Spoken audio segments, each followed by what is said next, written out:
Welcome to Business Line's State of the Economy podcast, where you'll find insight, analysis, and the story behind the numbers.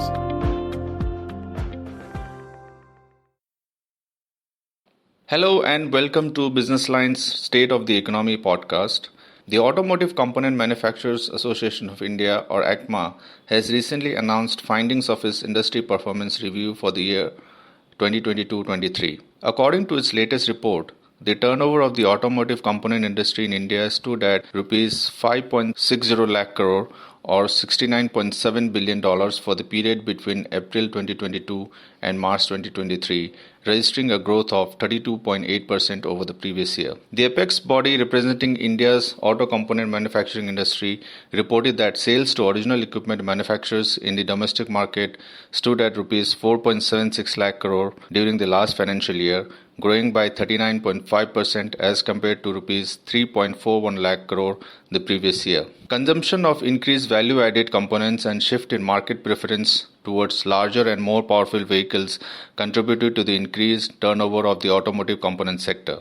Exports of auto components also witnessed growth of 5.2% to Rs 1.61 lakh crore during 2022-23 as compared with Rs 1.41 lakh crore in 2021-22. Traction in the domestic market also reflected on imports of components into India.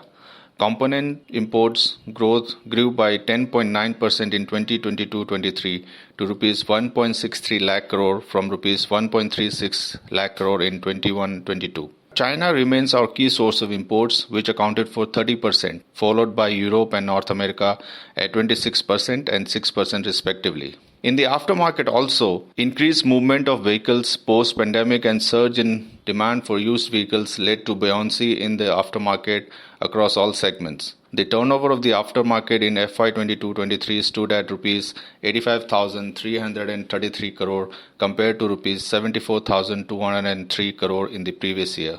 Without further ado, let's talk to Sanjay Kapur, President ACMA and Chairman Sona Comstar, to talk about the current scenario in the automotive component industry and the way forward. Welcome to Business Line Podcast, Sanjay. How are you? Good. Thank you for having me. Just to start with, I wanted you to give some background on how's the component industry, especially with the sales picking up in overall segments. So the industry's done fairly well. We've had a growth. We've grown from $56 billion in terms of revenue to $70 billion, close to $70 billion. Our exports have remained at 30% of that. So our exports are about $20 billion. So we've had good growth. We've seen good growth in the domestic market as well as in the export market. Whilst we have been fearful of a recession in the United States and wary of the fact that there is conflict in Europe, we've seen good growth in both the United States and Europe, as well as Asia as a market. In fact, the US grew about at 8% for us, Europe grew at 3%, and Asia grew at 4%. So we've seen good export growth, and I think this is all coming off on the back of the China Plus One strategy that's playing out pretty much in our favor. So I'm hopeful that that will continue. In terms of import, what is the size of import right now and how much is China contributing right now? Is China still a worry factor for us? Our imports have been pretty much even in terms of almost at our exports. We've got a trade deficit of about $200 million, which is not that bad considering where we've come from in the past. Of course, last year we had a trade surplus. However, the electronic components in the industry continue to be imported, and as we will localize, we'll see a benefit. We're hoping that we will continue to localize in electronics and other parts, and therefore reduce our dependence on imports. Right. And in terms of industry, of course, the passenger vehicles have grown a lot. What about two-wheelers, which is still a concern because in the month of July also we have seen few of the companies' sales declined. Is it the rural factors which is playing a spoil sport? What is your statement on that? Overall, we're seeing the numbers come back in the two-wheeler industry. We're also seeing a lot of electrification happen in two-wheelers as well as three-wheelers. So, that is also playing out pretty well, and the numbers are looking much better than they were last year. So we're hopeful that they'll continue to grow, and we'll see a revival because we have seen revival across the rest of the industry. PASCA, as you said, has done well. Commercial vehicles has also increased. Tractors has held up. So, we're hopeful that this will continue. What about in the electric two-wheeler or electric EVs, so to say, in terms of components? How well we are prepared now, since the industry is also developed a lot and the sales are also picking up for electric vehicles? So we've got a good hold of in terms of what we're supplying into the electric vehicles, specifically in the two-wheeler and three-wheeler industry, because we've been able to develop components, invest in technology, and increase our investment in technologies, and therefore we're well prepared to supply into the electrification of vehicles. In fact, when we looked at the executive committee of ACMA 2 years ago, 60% of the members of the executive committee, which is a good representation of the automotive industry, said they were ready to supply into EVs. 40% said they would be in a year. So I'm assuming since we're 2 years out from them, everyone is ready to supply into electric vehicles. What about in the aftermarket? We have seen the numbers grown in the aftermarket also. Will it continue to do so in the coming months or years? So we've seen continuous growth in the aftermarket, and I don't see why this should stop. We will see growth in the OEM space. We'll see growth in the aftermarket. We'll see growth in exports. We'll continue to see growth. I don't see this slowing down.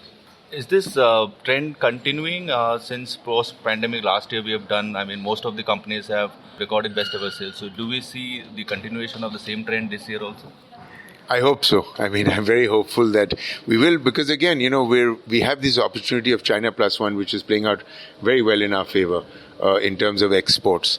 So we hope that this trend will continue to play out, and we hope that every quarter is a better quarter than the last.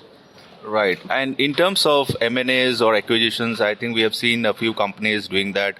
Even in overseas, they are acquiring stakes in companies in the component sector. How do we see this shaping up, and do we see the similar trend going forward?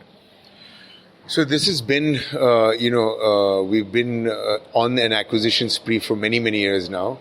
We started back in the 2000s, in the mid-2000s, where companies started acquiring companies. And, we hope that continues, because as we grow in size and as we require technology and as we require to supply into global markets, we're going to look at acquisition opportunities as an industry. The other opportunity that the industry will look at is opportunities in terms of startups or smaller companies that are technology driven, and really look at how we can integrate the technology into the component industry. So if you look at the aspect of software integrating with hardware, the component industry that is well established will play a good role in that integration process. So I think we're also going to see a lot of those opportunities come our way. We're going to see the opportunities, of course, of the traditional tier 1 or tier 2 suppliers that are being, that have been the focus or the target thus far. And I think we're also going to see the smaller companies that are driven by purely by technology. So it's going to be a good mix. What about policies like PLI? What kind of benefits are we seeing in the component industry because of those kind of policies? So the PLI policy is very well defined in terms of investment in future technologies.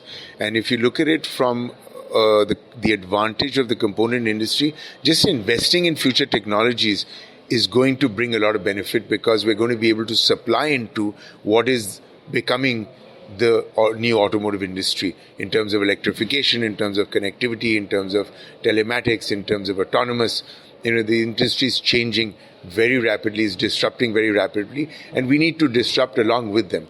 The component industry and the supply chain needs to disrupt along with the component industry, and the PLI scheme has well defined what we must be doing.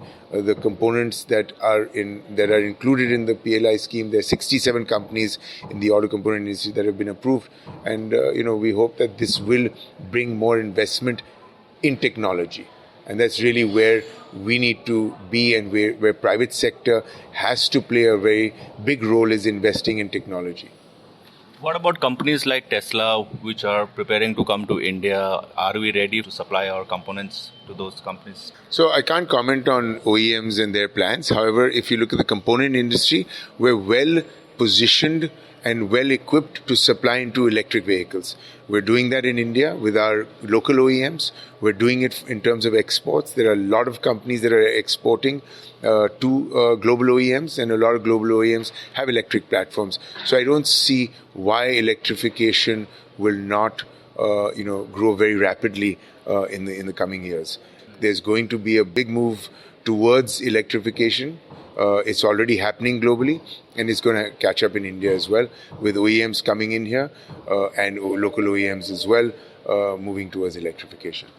All right, Sanjay, automotive industry is already providing a lot of employment opportunities. What about in automotive component industry? What kind of job creations do we see in the future?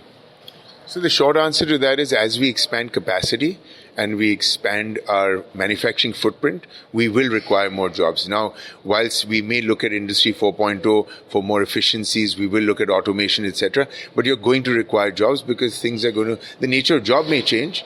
And we're working very hard with collaborations with skilling. A lot of companies have skilling centers, and are working in ACMA. In fact, we've got centers of excellence, which helps in training manpower, etc. So we'll continue to, I think, as the industry grows, and we've seen, the fact is that we've grown 30%, and that requires more capacity, and that will require more jobs. Can you put some numbers to it? I wouldn't have a number because we're representing 800 companies. So, all right. Thank you, Sanjay. Thank you for your time. Thank you.